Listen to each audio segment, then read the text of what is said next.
Badawma. That's why I want to you. Say, Adawma by Yaka Atiaka Bia, or Yedumadin, so becoming I see me. Or no any Benkumhene, and we are the other one. When you first say, very well, you come and ship. I feel the brass one, I say, but I need a bushian. See a barber, see you are better here. Na wasibibia chere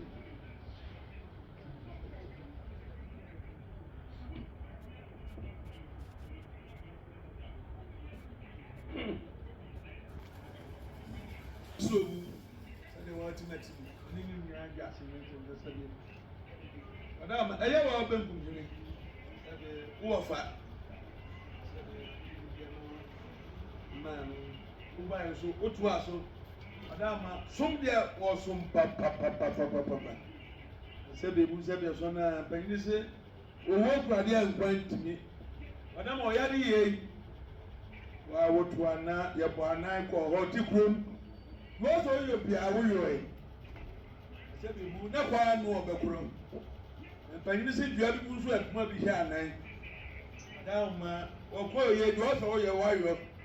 And many mono or see a Pumabisha 9.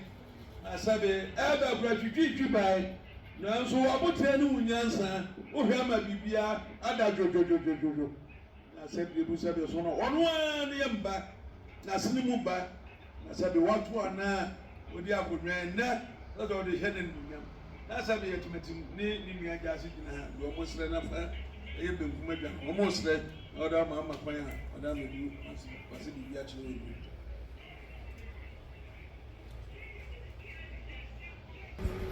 Ose munani ma se yesana ni monyam na akonyo odi ma wori wo betena papa na mu wodi ebuani ani de ba ma wo busua na odi bi ama no adi ama na bi kofo ani onua no bukuma no ajara se Gyaasehene ma Gyaasehene bronto eh da me ni wo fa odi e ofuko mi na abonwire na bereta bi anman ma we dia na gi aga wati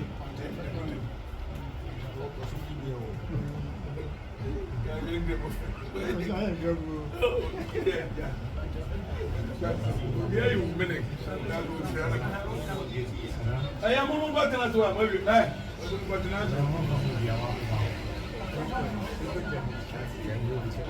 aya mara dum na je ki anse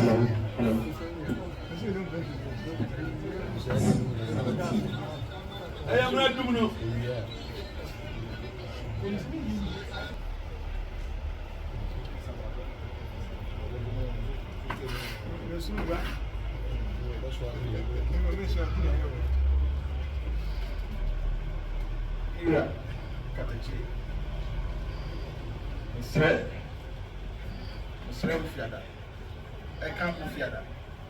And no one ever be ashamed. Mema unu muda. Saru frame anopa. Ewia enumre anadwe de so mpa. Biswai yare meba. Semamba metu fiada.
Be Asantehene Online Radio, the number one in all things Asante man.